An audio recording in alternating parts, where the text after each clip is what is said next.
So I always had this story in my family that my grandparents had raised spider monkeys at one point, and I was told how horrible spider monkeys were. No kidding. You had family that raised spider monkeys. Yeah. That is cool.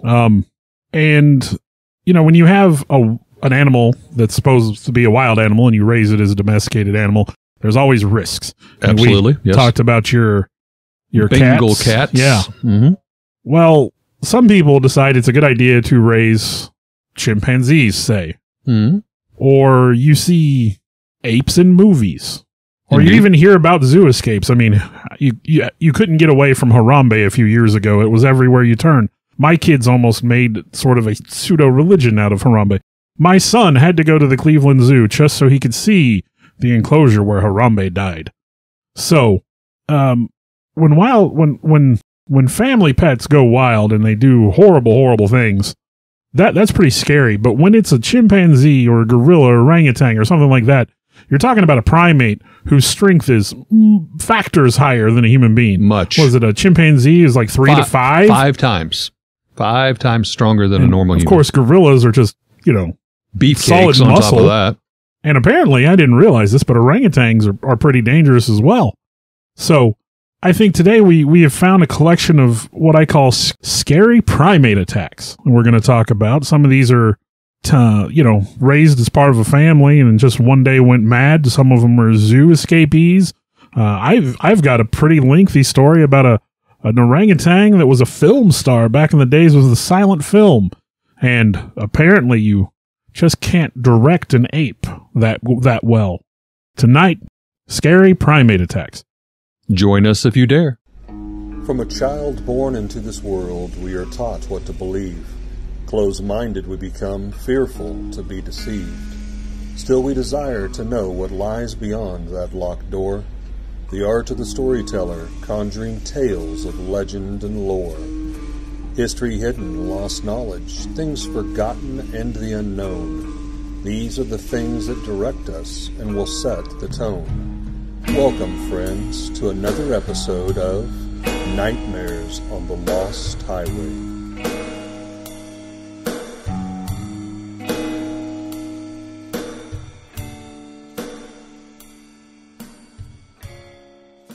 Why do people own primates? Bill kind of touched upon this in the opening.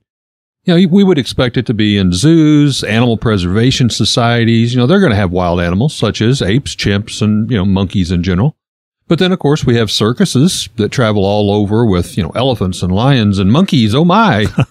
But then there's that also the huge demand, as Bill alluded to, with the Hollywood for real-life primates for television and movies. I remember growing up in the 80s, one of my favorite TV shows was BJ and the Bear. Oh, well, of course, I was fascinated by Any Which Way But Loose. Oh, I thought you were going to say the blonde gal that was with BJ and the Bear that was Stax. I was a kid. And hearing you say that name, you know what that means automatically. You wouldn't get away with it this You wouldn't get away with it. That's a great name. I'd heard of that show. I'd never seen it. Oh, my gosh.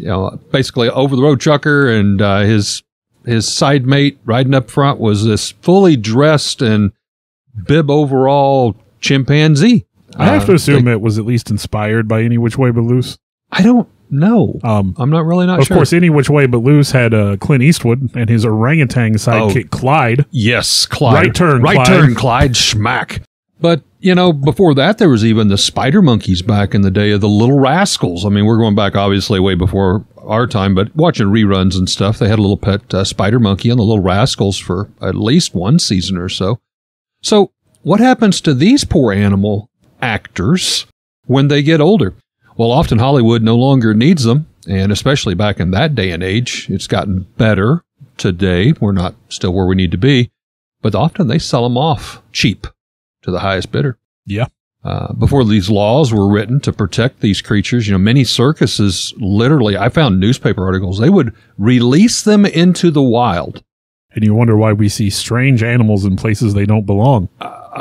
There was a very well-known train wreck that involved a circus train wreck. It was up east, I want to say about 1920s, full-blown. Alligators, crocodiles, monkeys, chimps, elephants, lions, tigers, and those that survived the train flipping over just, I think it was in Pennsylvania, just out in the wild.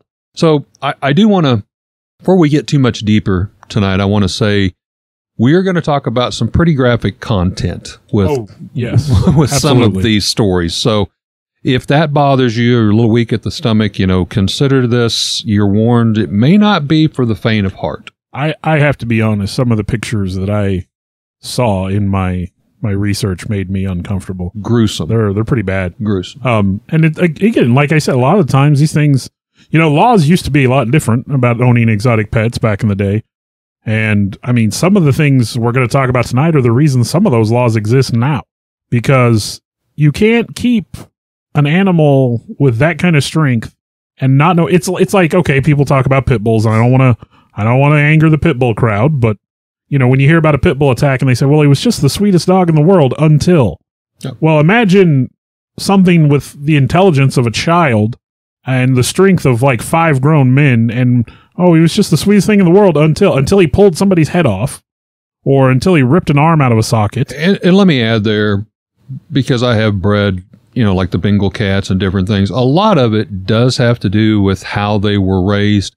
But above and beyond that, they were still a wild animal. And much like ourselves, as we get older, we hurt. Our joints hurt. We have pains, and we have bad days. Well, and again, so why wouldn't they? With primates, it's also a matter of intelligence. It's not, an animal acting on instinct alone. This is an animal that has emotion and intelligence. It can form memories, emotional bonds, and it has feelings. And I mean, we're going to talk about some very, very smart, intelligent animals today, I think. But at the same time, again, when you have that degree of intelligence, it makes it just that much more dangerous. Well, I think I'm going to start with probably what's one of arguably the most infamous stories, as well as one of the most horrific, and that is the story of Travis the chimpanzee. And it's a good place to start for us, because this one kind of starts close to home, Eric, if you did your research there. Travis was a male chimpanzee who was raised by and he lived with a human family. Now, Travis was born to Susie and Coco near Festus, Missouri on October 21st, 1995. It's the year I graduated high school. Not so far away. He was born at a place called the Missouri Chimpanzee Sanctuary. It was run by a couple, and it seems like a weird place to have chimps, but you have lion sanctuaries, wolf sanctuaries. We've got the Predator Sanctuary down in Branson. Mm-hmm. Yep, I mean, so you have places like that. Yeah. Sandra and Jerome Harold purchased Travis for $50,000 when he was just 3 days old. Now, we talked about those animals having those emotional attachments. Imagine your baby being taken from you at 3 days old. Yeah. And then, I mean, one, it's got to be hard on the mom, and two, it's got to be hard on the infant, because he's not going to be raised by his own kind. Yeah. He's going to be struggling to relate, where do I fit? Now, they named Travis after Sandra's favorite singer, Travis Tritt. So there's that. Now, Sandra and Jerome raised him at their home on Rock Rimmon Road in the North Stamford section of Stamford, Connecticut. And, I mean, he was just their constant companion. I heard that he brushed his teeth, watered plants, got dressed himself. He loved watching baseball with the family. He would eat and drink meals with him. He could drink wine out of a long stem glass. Kind of thing, yeah. Yeah, he did all kinds of things. Pampered monkey. He would travel with them when they went out. They owned a towing company, and Travis was in the pictures for their shop, and he would kind of ride shotgun in the tow truck, buckling his seatbelt and wearing a baseball jersey. If that's not reminiscent of like Any Which Way You Can. Yeah. I mean... He became so well known, he would greet the police officers they encountered as they were towing cars. He would recognize them, and they recognized him. He was sort of a local celebrity, if you will, in that little town. He appeared in several television shows and commercials. One of the neighbors said that he used to play around and wrestle with Travis, and that Travis was incredibly well behaved. Travis knew not to hurt somebody. I mean, he knew not to overexert, and potentially injure somebody. And he would pay very, very close attention to Sandra. She told him to stop. He stopped, and he listened. Like you said, the dressing himself. He could use keys to open doors, feed the horses. I mean, he was just amazing. A household helper. So fond of ice cream, he had memorized the schedules of the local ice cream trucks. Oh, I read that. Yeah. So he knew when they were coming around. He'd get all excited. Would be coming around before it would even get there, and he could log onto the computer and get on the internet and look at stuff. That's crazy. He watched TV using a remote control. Like you said, he loved baseball. He had even driven a car. they had taught him enough that he could do that. Now, Travis, not being raised as a proper chimpanzee, unfortunately, was about 200 pounds when he reached adulthood, which is considered significantly obese for a chimpanzee, and he was a chunky monkey. It was all that ice cream. Well, yeah, well, now, unfortunately, the family did have some tragedy. Sandra's only child, Susan, was killed in a car accident in September of 2000, and Jerome died of cancer in April 2004, and that really left Sandra with just Travis at that point. And so she really doted on Travis. It was almost like he was a member of the family. She pampered him. She slept in bed. He slept in her bed. They took baths together. I think at one point she was quoted that you've never known a chimpanzee till you've bathed with him. And I think that's a little weird. That's more than a little again, weird. if we're giving animals that level of intelligence and that emotional thing, I mean, that's weird. It seems weird to me, but hey, not my. I did read. I don't want to steal this from you, but I guess he had contracted Lyme's disease. So they were giving him Xanax laced tea to help. That's a part of the story later on. Yeah. Yep. But even before the infamous incident, there were some other incidents with Travis. Again, he's essentially a wild animal, even if he's raised with people. In October of 2003, a pedestrian threw an empty soda bottle at the car, which went through the open window and struck Travis. They were stopped at a red light, and I mean, after it hit him, Travis undid his seatbelt and he got out. Because I mean, let's be honest, most people would do exactly that anyway. But he did what? He undid his seatbelt, got out of the car, and chased the pedestrian down, but didn't catch him. Police arrived on the scene, and they tried to get Travis back in the car. They got him back in the car several times, as a matter of fact, only for him to pop the door and jump out, pop another door and jump out the other side. Chasing him around the car. This 2003 incident actually led to the Connecticut General Assembly to pass a law prohibiting the ownership of primates weighing more than 50 pounds as pets. And the Connecticut Department of Environmental Protection, unfortunately, did not enforce the law on Sandra and Jerome because they had owned Travis for so long, and they legitimately did not believe he posed a public safety risk. Well, wouldn't that kind of be like a grandfather clause? I mean, it was phrased that they were grandfathered in, and that happens with a lot of these things. To press a law, hey, you've done this for however many years, but now we're going to make a law, and now, unfortunately, February 16th, 2009, Travis, after eating lunch, seemed to be agitated, and Sandra had put Xanax in his tea, like we talked about, and then called her friend Charla to come over to help calm him down. Apparently, she's a friend of the family. She worked at the tow truck shop. Friend of Travis knew her. So she came over. About 3:40, she arrived. Travis attacked her when she showed up. He'd left the house with Sandra's car keys for some reason, and when she showed up, she was trying to help him get back inside. Well, he saw her holding one of his favorite toys, a Tickle Me Elmo, and he just flew into rage and attacked her. Now, like I said, he was familiar with her, but apparently she had recently had her hair redone, and she wasn't driving her car. And so, in Travis's eyes, maybe he didn't quite recognize her. Stranger danger. Yeah. And she had his favorite toy, and, that kind of threw him off. And so he attacked her. Now, at the time of the attack, he of course was on Xanax. And I guess one of the side effects of Xanax is potentially hallucinations in human beings anyway. Yeah. And so they think that it's potential, maybe that played a part in this. But, of course, Sandra, horrified by the event, not knowing what else to do, she ran out and she tried to stop him by hitting him with a shovel. She apparently hit him many, many times, and then finally came back with a butcher's knife and stabbed him.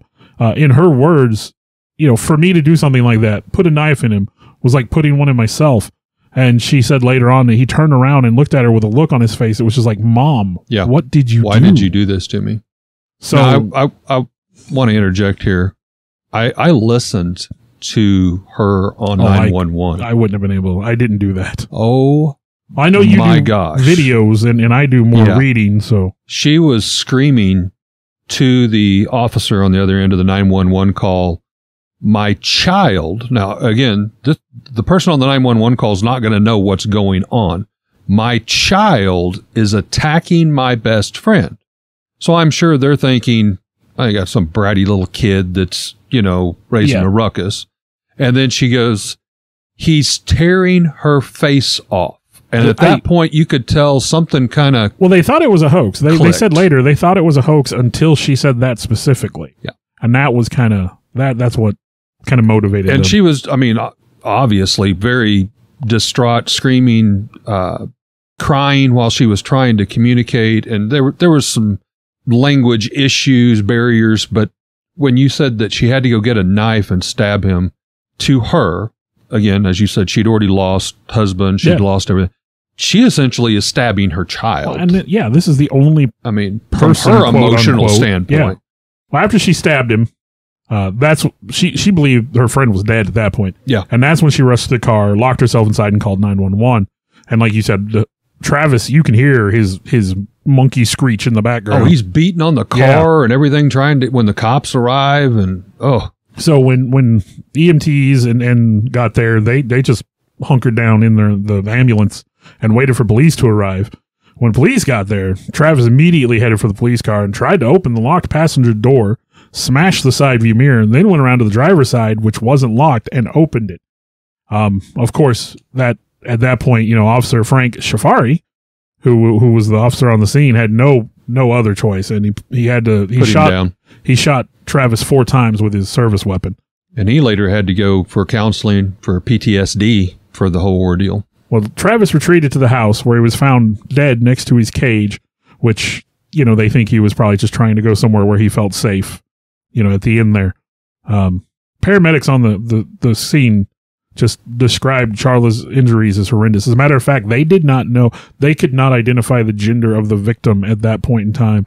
They didn't know what to say. And again, some of the stuff was really bad. Now, again, if you don't want to hear some pretty gruesome stuff, this would be a good time to take a break or fast forward a little bit.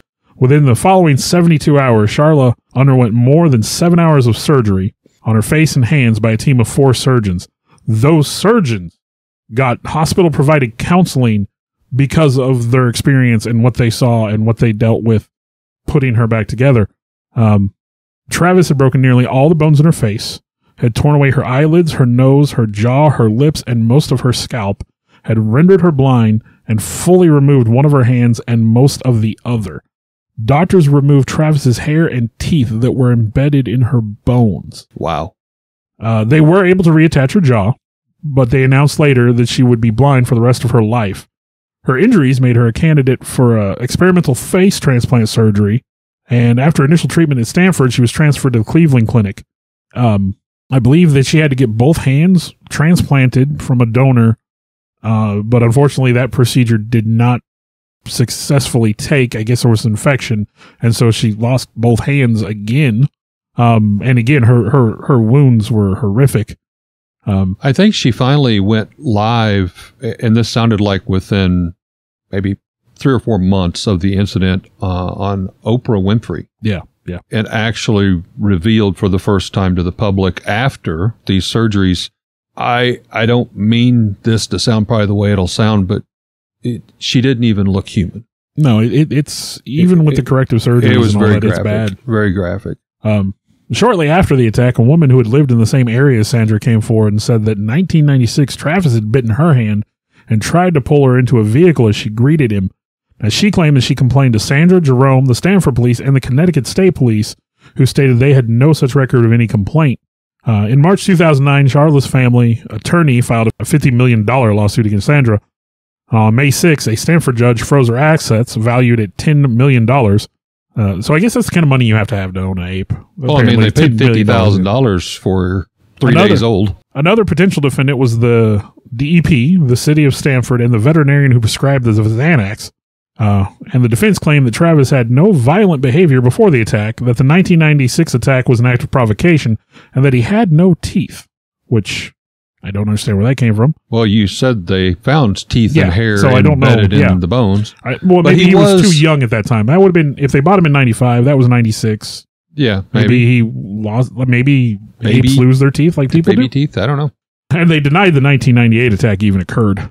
On May 24th, 2010, 15 months after the attack, Sandra died suddenly of a ruptured aortic aneurysm at the age of 72. Her attorney, Robert Golger, released the following statement. Mrs. Harold had suffered a series of heartbreaking losses over the last several years, beginning with the death of her first and only daughter who was killed in a car accident, then her husband, then her beloved chimp Travis, as well as the tragic maiming of friend and employee Charla Nash. In the end, her heart, which had been broken so many times before, could take no more. In November of 2012, Charla settled with Sandra's estate and received approximately $4 million. She also attempted to sue the state of Connecticut in 2013, but her claim was denied. She had asserted that officials knew Travis was dangerous and did nothing about it. Her petition to sue was denied on the basis that at the time of the attack, no statute existed that prohibited the private ownership of a chimpanzee. Now, in closing of this story, not at all to make light of this, but something I felt needed to be said was, just think that this horrific story started by someone grabbing Travis's favorite toy, a Tickle Me Elmo. Yeah. I remember not so long ago, humans at Christmas time fighting each other over bringing home a Tickle Me Elmo doll. So if that's not irony, I don't know what would be. Well, we're a little better than animals at times. Vaguely, sometimes. I've got a story here I'd like to share. It goes back to April 11th, 1994. It was actually a zoo in England involving another chimpanzee by the name of Buster. Now, this story involves a young female. Her name is Angelique. She was working at the Britain Zoo, and her main focus was feeding and caring for chimpanzees there. There was one older chimp, the oldest of the group, called Buster. Now, he had been observing Angelique for many months as she became settled in her new job and becoming more comfortable with her daily tasks.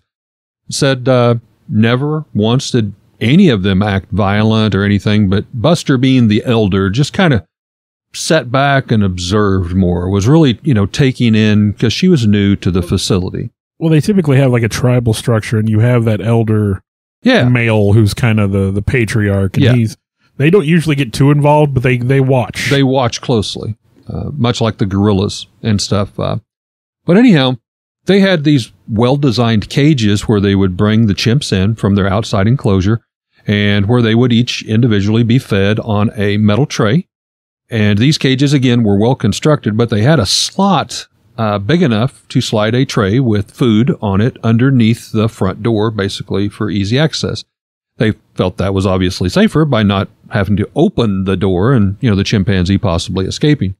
Well, again, Angelique had been there for, I want to say, around 4 to 6 months. Came in that day like any other. Nothing seemed, amiss. As she was making her rounds, feeding the various chimps, she slid Buster's food tray underneath, and he'd just kind of been sitting there leaning against the wall. All of a sudden, reaches out and grabs her hand that's, still clutching the tray. She said at first she thought he was trying to basically be playful. So, she started talking to him. He then jerked the tray through, grabbed her hand, and bit down on it. And again, I would imagine that would be quite painful. She said, I immediately started trying to, get my hand back out, and quickly understood the ferocity, the strength of these chimps. Again, 5 times more powerful than a human. Yeah. She said there was no pulling back out. As a matter of fact, he kept pulling in, took off her thumb, took off her index finger, then rotated and started taking the soft tissue off, like at her wrist area to her elbow, pulling her arm through where it would now fit through the slot ever more and more. She said, I could not get away. My face was pressed against the cage as he yelled, as blood squirted all over. It got out of hand very quickly. She, of course, was screaming. Finally, some help did come. She said it seemed like 30 minutes. It was probably realistically more 5 minutes. Buster kind of pulled back, almost shocked is the way it was described, as he was covered with blood. And, of course, they immediately rushed her in. They had to do reconstructive surgery. They were able to regraft the index finger. However, her thumb was totally lost. And they did a lot of plastic surgery, but you can still see the puncture marks on the inside of her hands from where he had bit in with such pressure. Angelique, this is the type of lady that she was. She, of course, had to go to a psychiatrist, had to go through many reconstructive surgeries, as I talked about. But she suggested to the psychiatrist that I need to go back. I want to face off with Buster again. And so she did some this. Choice words for him. Yeah. He would never look her in the face anytime.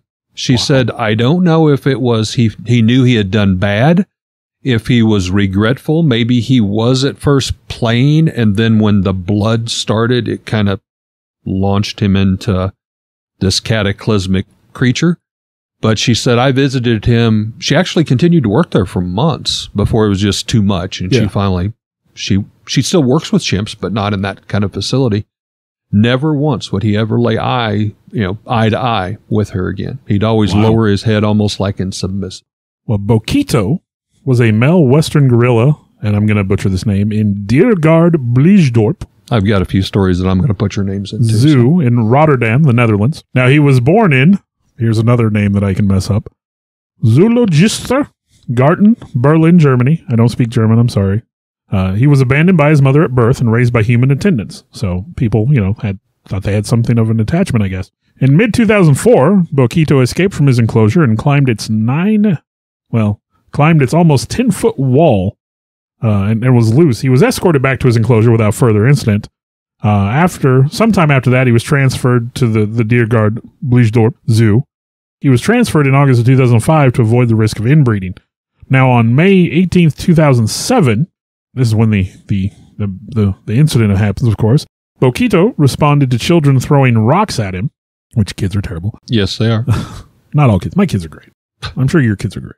My kids have been terrible, I'll be honest. Yeah. But generally, they're good kids. But anyway, he responded by jumping over the water-filled ditch that separated his enclosure from the public.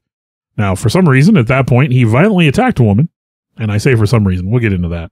And he drug her around for quite a while, apparently, all over the zoo. And while he was dragging her around, inflicted multiple bone fractures as well as more than 100 bite wounds. I saw some video of this. I mean, ragdoll is what comes to mind. I mean, he just dragging her around. Yeah.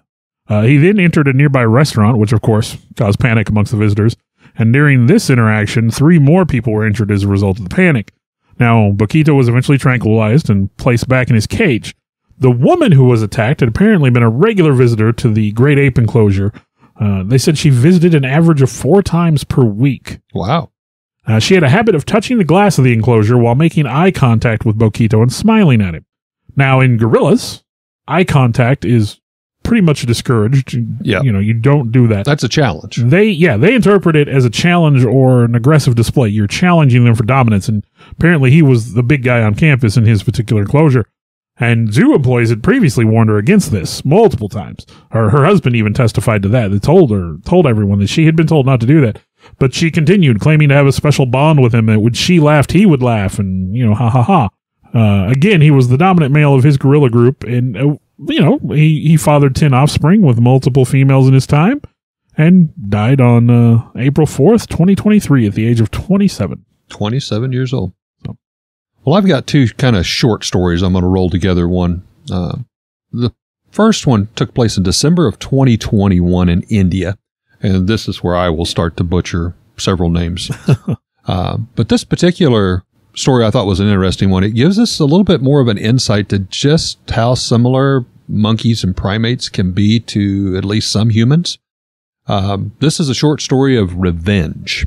December of 2021, 2 monkeys that had killed hundreds of puppies were captured in the Indian state of Maharashtra, I believe is the way you pronounce it. Maybe wrong. I apologize. Villagers of the local Lavul claimed the monkeys were carrying out revenge killings after dogs had killed an infant monkey. So essentially, these dogs got a hold of an infant monkey, killed it, and now 2 of these monkeys, I'll call it revenge, are literally coming into town and killing puppies, not humans, not attacking or anything else but dogs, where they had goats, there was sheep, there was chickens. It was pinpointed at puppies. Now, a person living in the area said in the last 2 to 3 months, there have been incidences where langurs, now langurs is a type of monkey, it's like an Asian monkey. It's one of those that you might see that has kind of a cream or white fur with kind of some dark gray or black accents. Big long tails, kind of like that of a spider monkey. These langurs roaming in the area would catch puppies and take them back to a place with considerable height, overgrown, basically jungle-like, and throw them out or throw them from the tops of the trees. Wow. So, yeah, at least 250 dogs were killed in a period of 4 months. Wow. That's revenge. They don't mess around. Now, I move on to November 15th, 2023. Folks, I can't make this stuff up. this guy was killed while on the toilet. The guy's trying to take a poop, and a monkey comes in and attacks him. It's a little unclear if it was in his house. And again, this is India, hot climates where they a lot of times would have the doors and windows open. One story kind of alluded that it may have been kind of an exterior communal bathhouse. I was going to say, even their facilities are sometimes different and in poorer communities. But regardless, this poor man was just trying to relieve himself. This man had died due to being attacked by a monkey who left him lying in a pool of his own blood while he was using the toilet. I will totally butcher this name, and I apologize in advance. I hate to even attempt it, but Gutapa bin Rangapa was bit on the hand by an animal attacker while using the loo at his home in Akari, a village in the Davirenji district of Karnataka, India. Again, apologies if I butchered those names. The bite was so bad that it reportedly caused Gastupa significant bleeding that eventually led to his death. The 66-year-old man was raced to the hospital after the ape's brutal assault, but despite medics working on him, he was pronounced dead on Monday, November 13th. Authorities said the killer monkey had been terrorizing the area in the days before it had ambushed Gatapa, and had also attacked another man who had survived. A huge manhunt was launched across the area with 30 people searching to bring the ape to justice. It managed to evade capture for 2 additional days after killing, but was eventually captured. The primate will now be sent to India's Forest Department to be examined by the vets. India has battled monkey attacks for decades, and earlier in the year, officials caught a prolific offender who had a bounty worth £100 after it had attacked 20 people throughout this particular county or district. Now, wildlife experts were forced to use a drone to find the monkey and then shoot it with a tranquilizer dart before putting the animal in a cage. Officials said that amongst its victims were 8 children, and said the animal would often perch on the tops of roofs of homes or tree branches and windowsills looking for targets who often ended up with deep gashes requiring stitches. We're going to dive a little off topic for a moment. Have you heard, I think it's they're somewhere in Asia, the monkeys have watched people use vending machines enough that they know how to use them. Oh, now. yes. And they'll steal coins and dollars steal coins to get and actually snacks. Go purchase things out of the vending machines. And in some places, they've evolved a practice of stealing items from tourists and then holding them for ransom. Cameras, And if you give them money, they'll give you back your item. Yeah, little thieves. Well, Joe Martin is a nice normal name for a captive orangutan who appeared in at least 50 films of the silent era. Now, we talked about animals being separated from the parents. Apparently with orangutans, that mother-child bond is so strong that if you take an orangutan from its mother, you have to kill the mom. Because she will absolutely not stop until she has either gotten her baby back or killed herself in the process. Didn't realize that. So his story already starts out tragic. Sometime around 1915, animal trainer Curly Stecker began taking care of Joe Martin. And according to Frank Buck, Joe Martin was cross-fostered by the Steckers. Quote, he was taken into Curly's house to be raised and grew up with the Stecker son. Now, Joe Martin worked, in quotes, for Universal Studios and lived in the Universal City Zoo, a private animal collection that provided animals for silent film era Universal Pictures films. Now, by all accounts, he was a well-trained ape. He could respond to direction in a lot of the ways. I guess he smoked cigars. He knew you could sit him at a fancy dinner and he would use the proper forks and spoons and knives. Wow. I mean, a very, very smart ape by all. And this was an orangutan. Orangutan, yeah. So, again, going back to Clint Eastwood, any which way you can, any which way but loose. Yeah. Okay. So in late 1918, Universal security guard Thomas G. Cockings made the first public allegation that Joe Martin had assaulted a human. In a $10,000, equivalent to about $202,000 in 2023 lawsuit, Cockings claimed that Joe Martin had bitten him 40 times on the legs. Oh, my. Now, the outcome of the case was not publicized, but in 1920, actor-director Al Santel, and that name's going to come up later, told Photoplay there was a night watchman at the menagerie for a while who always carried a bottle with him on his rounds, and now and then he'd give Joe a drink. One night, he was 3 sheets to the wind. He put red pepper in the whiskey, and oh boy, Joe nearly went crazy trying to get the man, but he never hurts a woman or a child. When we use babies in the animal comedies, they are absolutely safe with Joe. Of course. Now, Joe was chivalrous in a way. He would defend women and children, and that became sort of a problem later on. In July 1919, Joe Martin escaped from the zoo and went on a multi-day rampage during which he wrecked an assistant trainer's quarters. He released approximately 15 wolves, freed Charlie the elephant. Oh, my goodness. And created just general havoc. He then scaled the Universal barn and refused to leave the roof for hours. Now, his trainer placed food in his cage, but when Joe Martin finally came down, he ripped the cage door off its hinges before going in so they could not trap him. I'm going to set a statement. Yeah. And now, after some time, Joe was finally found sleeping in the warm sand of a dry creek bed about a half mile from the studio, and it was there that Curly Stecker was able to lasso him and bring him back in and get him back under control. Now, while filming a comedy, Joe Martin was present during a scene in which a minor spanked a child. Now, we all know that's acting. Now, the scene's choreography prevented the child from being injured, but apparently it seemed much too realistic to Joe Martin, who confronted the actor, and they talk about him as if he was a person a lot of the time. Here is the quote. Stepping down from his chair, Joe rushed to the offending player. He grappled him around the ankles and tripped him up with a flying tackle that would have done wonders for a collegiate pig skinner. I like the way people talked in the 20s. Yes. For those of you who don't know, that's football. Yeah. Having upset his victim, Joe stood over him, grinning evilly with long, barbed teeth, and gathered the little kid to his hairy breast with his free arm. In November of 1919, Joe Martin attacked his director. In a camera column, I assume that was probably a paper of the time, Harry Burns reported that, quote, Al Santel is nursing a badly lacerated hand and foot after having a none-too-friendly set-to with Joe Martin.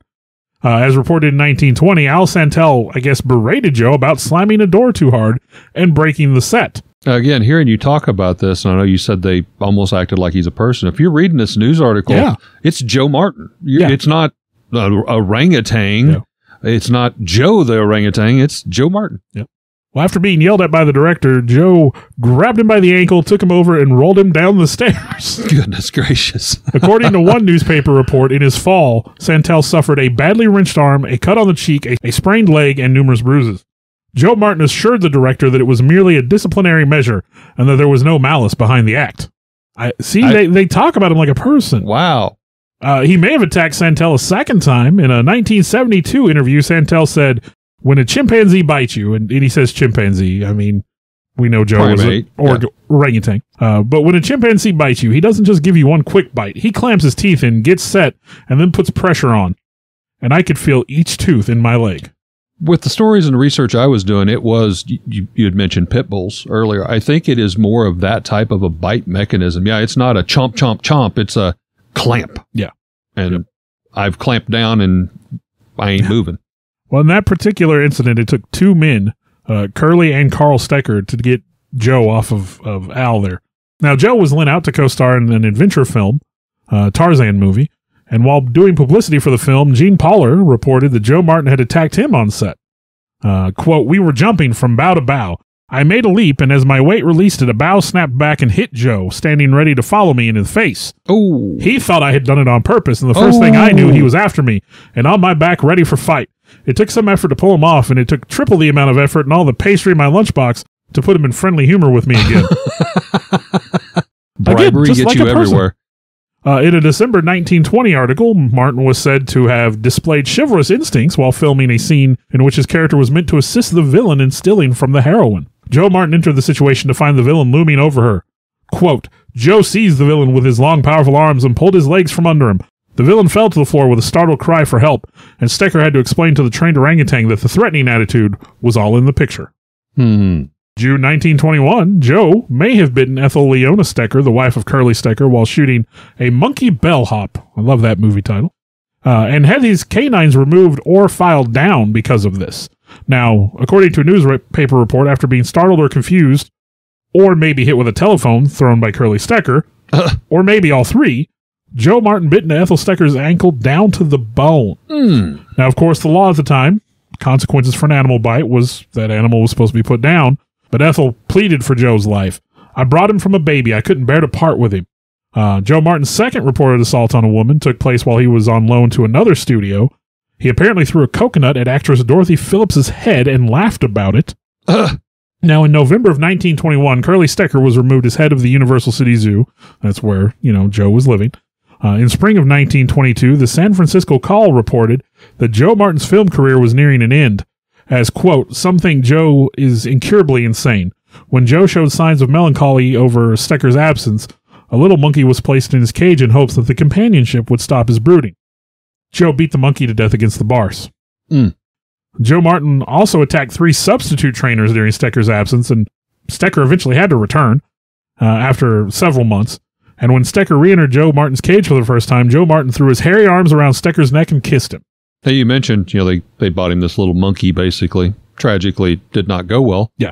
That is one thing about primates, is they will eat themselves. They will eat others of their species, I mean. Well, talking about my grandmother's, I guess spider monkeys in captivity will eat their own tails and things. Oh, my. Yeah.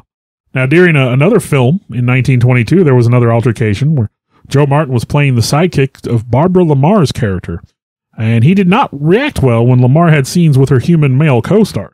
A little jealousy. Joe Martin bit co-star Edward Connolly while they were shooting a scene where Connolly's character put a necklace around Lamar's neck.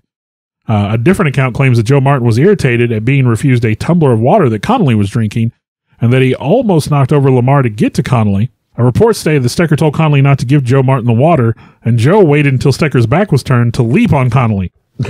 It took Stecker and 3 property men a full 10 minutes to get Joe Martin off. And Joe Martin drew blood, possibly broke Connolly's arm, and mangled his hand. Film editor Grant Whittock later recalled, "It took 3 of us twisting Joe Martin's balls to make him let go." Oh, my gosh. During that incident, Joe also apparently bit Curly Stecker. There's a lot of alleged may have bitten. In November of 1923, Charles B. Murphy replaced Curly Stecker as head of the animal trainer at Universal. And on December 31st, 1923, Joe Martin was sold to the Al G. Barnes Circus.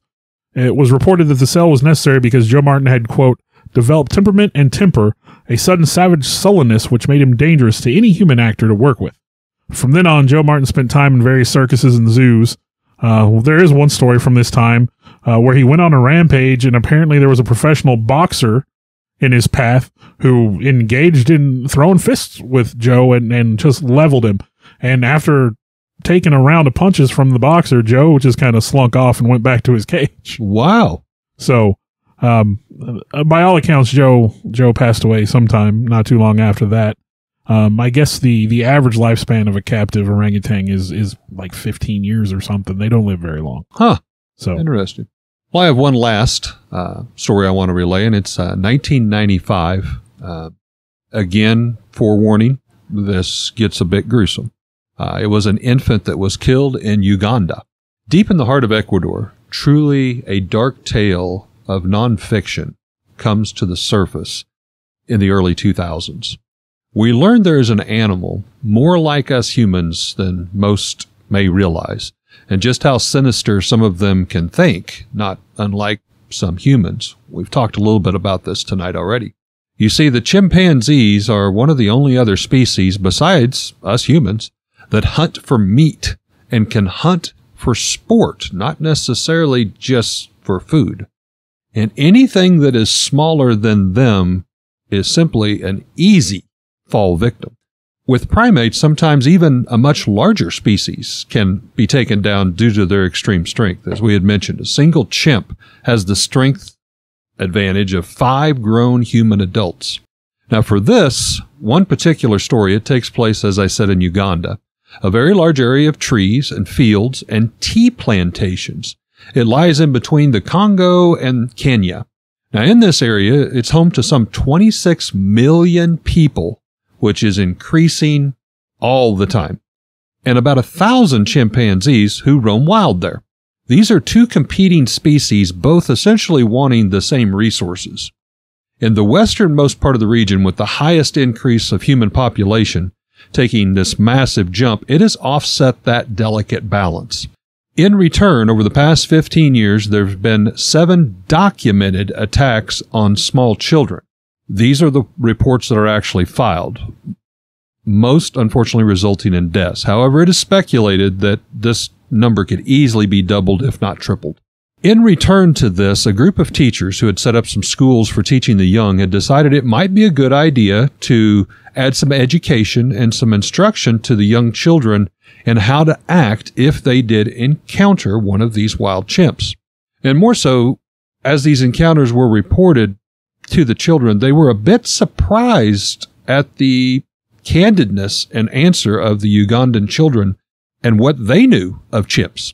One of the things as they were instructing, they were actually simulating walking around on their all fours, looking, tilting their head, trying to teach the children, these are the practices of the chimpanzees. This is how they might observe you if they stop, if they make eye contact. When one of the teachers says, does anyone know about chimpanzees that they would like to share? One young 10-year-old actually bursted out, "They attack and kill us." To the teachers, kind of awe, they kind of looked at each other and they said, "Well, okay, yes, we know there are stories, but truly, how many of you have witnessed this?" 3/4 of the 30-some children's hands go up in the classroom. And at this point in time, the teachers are realizing maybe they're going to learn a little bit of something from the kids. In 1995, a human infant was snatched by an adult chimpanzee and brutally killed as the chimp ran with the pursuing family and members of the village into the jungle. It's been clinically proven that chimps eat meat as a favorite. A large group of chimps can consume a ton of smaller monkey meat, smaller species, in a year, such as spider monkeys. One particular killer was given a name Saddam the chimpanzee. This next part again is pretty graphic, so again, you're being warned. Chimpanzees like Saddam the killer would steal away human infants, then retreat up into trees to devour them as family members and villagers threw spears and rocks trying to help in whatever manner they could. They would eat first the hands and the feet, then the belly, intestines, and soft tissue. Another close call, a story that was relayed by a 10-year-old brother who witnessed his infant sister being stolen in the middle of the night. A chimpanzee climbed through a window, dragging the infant out of the house, crying and screaming. The infant was somewhere around 6 to 8 months old, the best I could tell. He had already started to bite the infant's skull. The boy said the infant was basically hanging out of his mouth as the chimpanzee was using all fours to escape. This had already removed part of her scalp, but luckily, with the villagers and family leaping to the screaming brother's calls and the infant screaming, chased the monkey, the chimpanzee, and he did let go of her. She did survive. However, not before he had devoured her left hand and forearm all the way to the elbow, and again scalped pretty much half of the hair off of her head. Now, on September 16th, 1998, Saddam struck again, killing a 1.5-year-old little girl. The village people had had enough. They did a full-blown hunt for the killer. They were able to hire a couple professional hunters with guns to hunt down the killer known as Saddam, which had slain at this point in time 4 different infant and 2 children. He was shot in the head and killed. He was found to be a young male, and of course, the scientists and stuff wanted to do an autopsy, try to figure out, is there something wrong with this monkey? Why did it attack this way? They said he was young. He was in very good health. They found no signs of anything that was awry that might cause him to react in this way. They believe he was just himself a victim who found himself in his area being overtaken by humans. They continued saying that he was just trying to live in the area, but would stumble across these young infants who just laid there, crying and making noise without any way to defend themselves. So to a chimpanzee or any primate, in essence, nothing more than an easy source of prey. So once he had tasted the human meat and blood, he seemed to find favor with it and preferred that over spider monkeys and things of the jungle. What I was going to say, as a predator, he probably, it's easy prey. We're soft. Yeah. And I mean, I don't know how sensitive their hearing is, but I mean, let's face it, babies can scream and cry pretty loud and be obnoxious. And he walks into this little village that, maybe a year ago was his main hunting ground, and here in this basket is laying an infant. It's grotesque, but I do kind of see both sides. I know it'll sound bad, but when you said the village people had enough, I just had this image of YMCA. Village people just charging the jungle. Okay. Well, with that story, I think that goes well with my headline.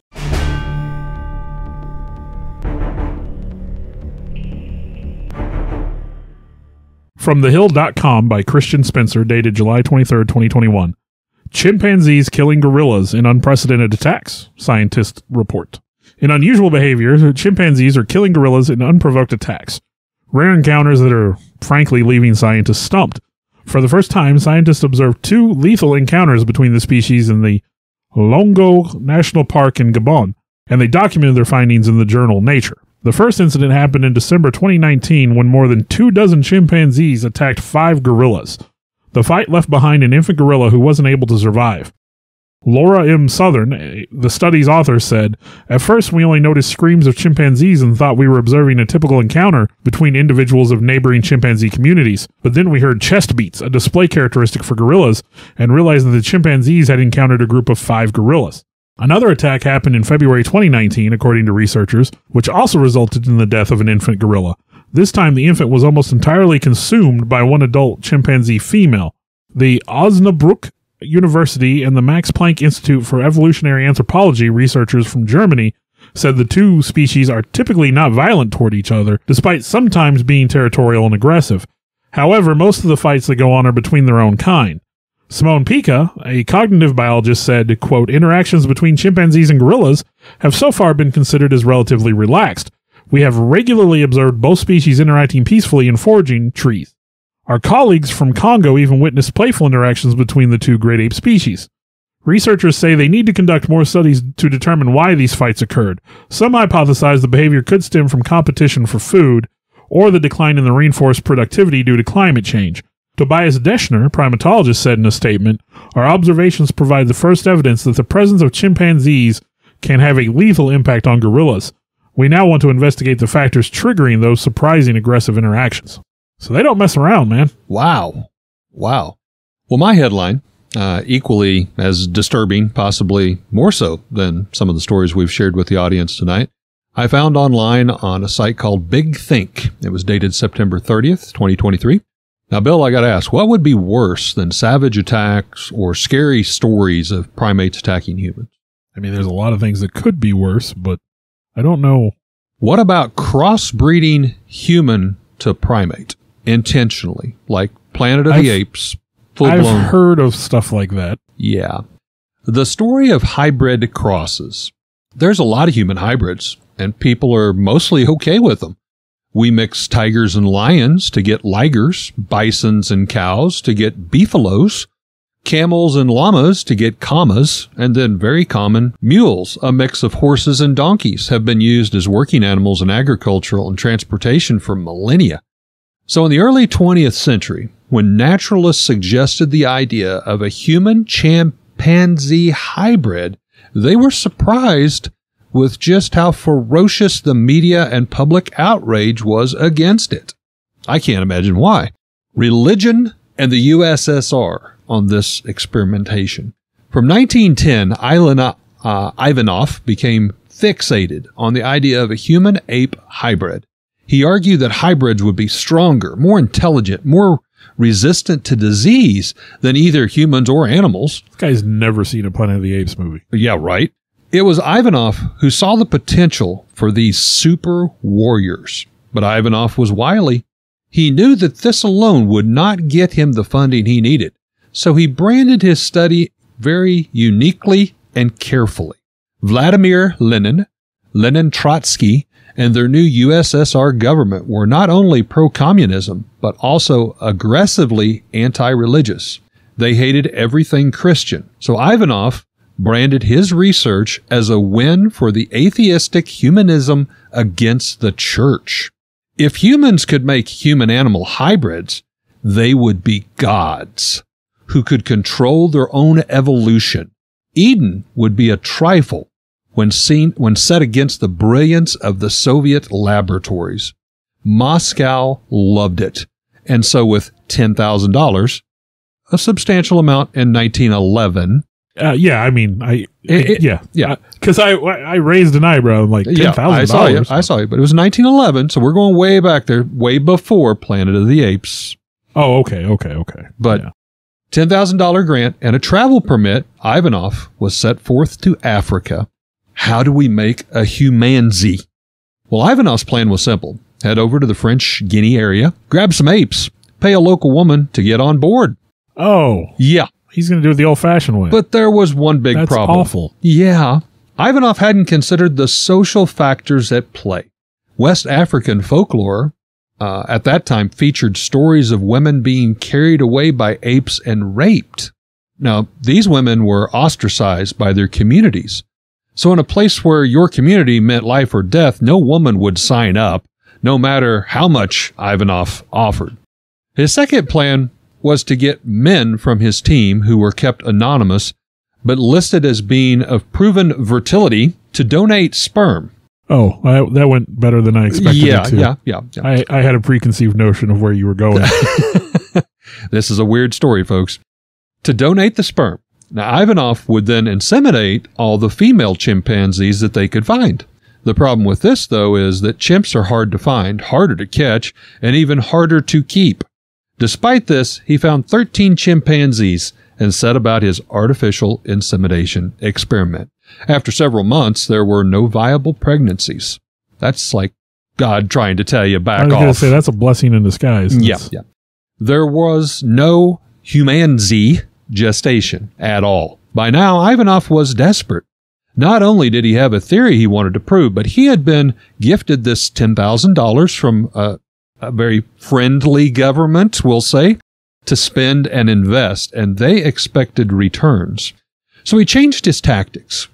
He decided to inseminate women against their will under the guise of a gynecological examination. Thankfully for everyone, the French authorities found out about it and stopped it before it started and sent Ivanov packing home. Back to the USSR. Undeterred, Ivanov carried on. He arranged for 20 chimpanzees to be sent to Russia, but only 4 survived the journey. In Russia, there was no hope of paying women to accept ape insemination, not to mention dwindling funds after he had bought another 20 chimpanzees. So he called for any women to offer their bodies in the name of science.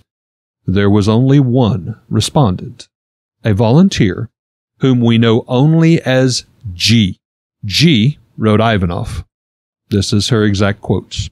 Dear Professor, with my private life in ruins, I don't see any sense in my further existence. But when I think that I could do a service for science, I feel enough courage to contact you. I beg you, don't refuse me. I ask you to accept me for this experiment. Even by the standards of the time, it's clear that G sounds mentally unwell. There was likely a little informed consent involving her participation. What's more, the experiment came to nothing. By now, Ivanov was dangerously embarrassed. He had dragged his clinical experiments all over the world, only to be mocked and reviled in equal measure. And so in 1930, so now this had been going on for 30 years, Ivanov was finally arrested in a purge of scientists and sent to Katzinon. He died there 2 years later. Now, Ivanov's story doesn't necessarily end there. The search for humanzees, these hybrids, go on. In 2019, a team of scientists from the U.S., China, and Spain created a human-monkey embryo that was viable for 20 days. It was destroyed soon after. All research into similar chimeras these days include a failsafe that meant they will never reach full gestation. Today, human-animal hybridization still is the largest taboo as it was in the 20th century. The difference, though, is that science is catching up, and it may be the case that only the taboo prevents it from happening. You said 2019, and so that's definitely after Jurassic Park, the book and the movie, and no one has ever learned from Ian Malcolm's embryos. No, Ian Malcolm's quote of, "We were so obsessed with whether we could, we never thought to think whether we should." Yeah, very well said. Just because you can do a thing doesn't mean you should do a thing. And I mean, let's face it, if all that's holding everyone back is the taboo, some people's morals are a little lower than others. Money drives them to do different things. Scientific interest. I mean, you have crazy people. And there are some things, I'm sure that hybridization has a place in some respects. I'm sure. And a lot of medicines come from researching animals and things like that. If we could cure a human disease by or make humans immune to something with a cure for cancer or something like that. My gosh, yes. But I mean, you and I were raised with science fiction movies where science had gone mad, and so Planet of the Apes, man, especially the new one. When you think about that one and the origin and how the apes came to be, medical experimentation, and suddenly you have these super intelligent apes. And I stumbled across that, and I was just like, this rabbit hole is you can't make this stuff up. I mean, that's real. It was just wow. I guess I could understand the research, but it sounds messed up. You got any good monkey stories or ape stories? I got a couple little anecdotes. I've got one of the St. Louis Zoo, and my wife will slug bug me. Well, one of mine comes from the St. Louis Zoo too. They're the ape enclosure, which there's a big glass panel and kind of an enclosure that you can go in. I love the St. Louis Zoo ape enclosure. St. Louis Zoo is amazing, by the way. The gorilla enclosure, though, I mean, it's like built kind of on a hillside there, so it's almost like a mountain terrain thing. Yeah. You get those big windows, and then you got the big viewing area, and it's really nice. But my wife, Sarah, is about a foot shorter than I am. I'm 6'2", so she's right about 5 foot, 5'1". And I always pick on her. I'm that guy. I'm always like, well, you're pretty close to their size. They may relate to you. Well, sure enough, every time that we go there, one of the big silverbacks will come over and just like be infatuated with her. I mean, he'll put his hand up against the glass. No aggressive, but I mean, put his hand up against the glass, tilt his head. And it's like, oh, you've got a boyfriend, kind of deal. But that would be the only thing I would have personally. I actually have two. One, we'll start with the one from the Columbus Zoo in Ohio, which if you're familiar with the Tonight Show, I would say 80s, 90s, Jack Hanna was on there a lot. He's the director of the Columbus Zoo. Oh, yeah. Love Jack Hanna. My grandma, the crazy creatures that would attack the host and stuff. My grandma lived in Ohio, so we went to Ohio a lot. We went to the Ohio Zoo. And I remember their gorilla enclosure was just had just one solid wall. It was just all glass. And there's this story they would love to tell me where when I was a very little kid, apparently there was like a ledge that you could, like little kids would sit on. And I believe I was sitting there and a great big old gorilla, I don't know if it's silverback or not, but a big gorilla come up to the glass right behind me, and I wasn't paying attention. Oh. And he kind of, slumped down, and he was like side-eyeing me a little bit, I guess. And I was just sitting there, just waiting for everybody to move on, And I guess, I turned around, and as he saw me turning around, he slapped the glass right by my face. They said I came out of my skin. Did you leave a trail? I might have. The other story, and I've told people this one, and this one's a little racy, so I'll warn you ahead of time. This was probably, 10 years ago, maybe. My kids were younger, and we went to the St. Louis Zoo, which, I mean, heck, I took my kids to the St. Louis Zoo earlier this year, so who am I to, No, yeah. I like doing adults, that. kids, whatever. But my kids were younger, and we went into the monkey house, and, little monkeys, and there was a little monkey, and I'm walking through, and I look over this little monkey, and he's eyeballing me, and I mean, he's staring me right in the eye. I'm looking this little monkey eye to eye.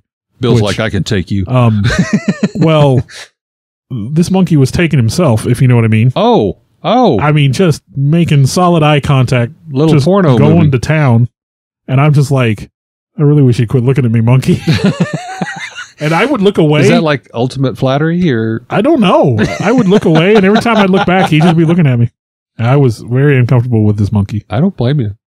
I have had them chimpanzees like in the Springfield Zoo throw feces at you. I haven't had that happen. I mean, I've heard the stories, but I've never had it happen. Luckily never been hit, but I've witnessed the closest we went there one time, and the elephant was throwing rocks. Oh, my. He was just chucking them through the fence at people. Oh, wow. So, well, my question, we're going to hopefully liven this up live-heartedly a little bit. Oh, but Bill, the good news is I've won the Missouri lottery. In a fit of a horrible present I have gifted you my- your very own chimpanzee, your pet monkey. It's going to be our mascot. Nightmares on the Lost Highway, Harry. We're going to call him Harry. Now, money's not an object because I just won the Missouri lottery. But I'm going to have you keep this monkey because I've got cats. I have dogs. Well, I have dogs too. So sorry, don't, the only deal with this gift is you can't re-gift it, Bill. You've got to take it. But I will give you the money of whatever you need. Food, don't worry about it. Veterinary, don't worry about it. But obviously you're going to have to make some modifications to your house. Money's not an object. So where are you going to start? First The monkey's of all, right here, by the way. First of all, let me say, I ask you for anecdotes. I'm like, hey man, you ever see a weird monkey do things? Monkey ever throw poop at you or anything? And you're like, hey, if you could make a superhero, or I'm buying you a chimpanzee, like. I get offended if you return it, so you can't return it. What would be the first thing? I mean, obviously you got to go home and have a long talk with Aleda and say how your very good friend give you this expensive gift. You probably just ended my marriage. I mean, you gotta, I don't want to modify the house. I don't want him outside.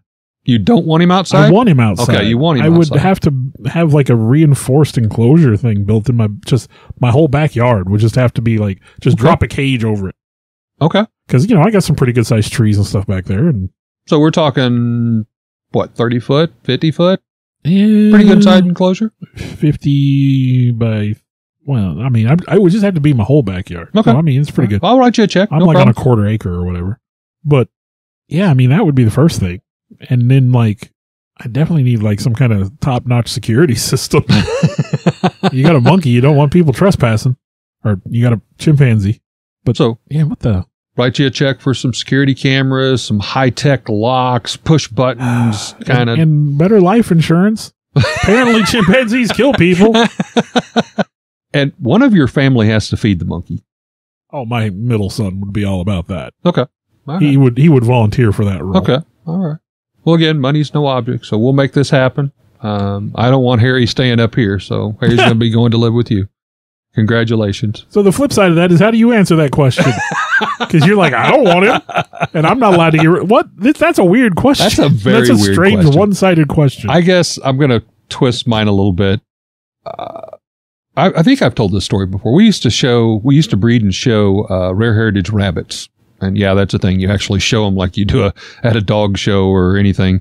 And we were traveling to Wichita, Kansas. And en route, I had stumbled across a breeder of the big cats. And I think we've talked about this before. And she had a bobcat, Wow. I mean, fully licensed and, legit, but living inside her house. Damien was his name. And she invited us to come to her house. She had guinea pigs. She had all kinds of serval cats she had outside. I mean, this was like a little zoo. My wife fell in love with the bobcat. So we looked into Missouri conservation rules, laws. What would it take in the state of Missouri to own a bobcat? And there were the cage had to be sunk, 18 inches, had to have a concrete floor. There were certain things to try to ensure it didn't escape. Yeah. You can't just throw out some wooden posts and tack up some chicken wire around it, you know what I mean? So we actually looked into that because we're those crazy, weird people. We never got one. Missouri laws is much more stringent than what Kansas laws was. But obviously, a monkey would be similar in many aspects. I would be extremely fearful this thing would get out. Oh, yeah. That would be the number one. I mean, but I love animals. And we have bearded dragons and stuff now, but I would want to make sure it was taken care of to the utmost ability. I also would not want it in my house. I don't blame you a bit for that. So I would make it its own little house, outside. But here's where I'm at. I'd hate to leave it out there by itself. So because I won the lottery, I might have to get a mate for it. And a mate might be another boy or a girl. I'm not saying a pair, breeding or nothing, but to try to keep it from getting lonely. Yeah, but remember what Joe did when they gave him a monkey. Yeah, I know. So I was actually just thinking that. So it's like, I don't know. That's a very weird question, Bill. I don't know why you'd ask me that. Jeez, I'm terrible.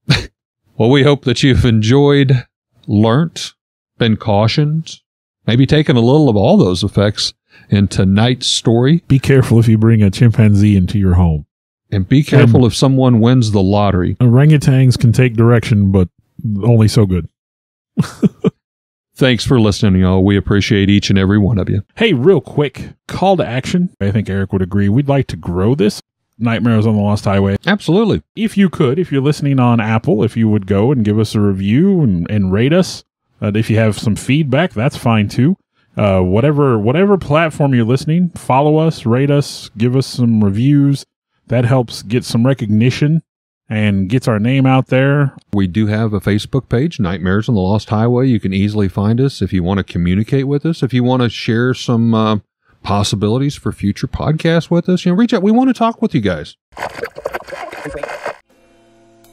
I think I'm a little low. Well, I mean, part of my editing process is to line all that out, so it doesn't have to be perfect. I never talk into the mic. No, you're a mess. Yeah, we all know that. You're a disaster. Our mules, a mix of horses. A mix. I can't believe I said that. I have grandchildren. Oh, I'm sorry. I want to take a time to thank the people that helped bring this all together. Alex Tudor, you can almost call him our producer at this point. Sarah Tudor, who also helps with some of the technical stuff. I want to take a moment to extend thanks to Eric for letting us use his space to record in, kind of our makeshift studio. I, in turn, would like to thank Bill for, one, putting up with me and using this camaraderie to do something we both very much love and enjoy doing, and thank Bill's family for allowing him to spend all the time to work and clean up our recordings and present them in what you hear in the final terms, the final edition, if you will. And I'd like to thank all of you for continuing to listen. I know we've got some loyal followers out there. We do this as a labor of love, but we're happy that there are people that enjoy it hopefully as much as we do. Thank you very much.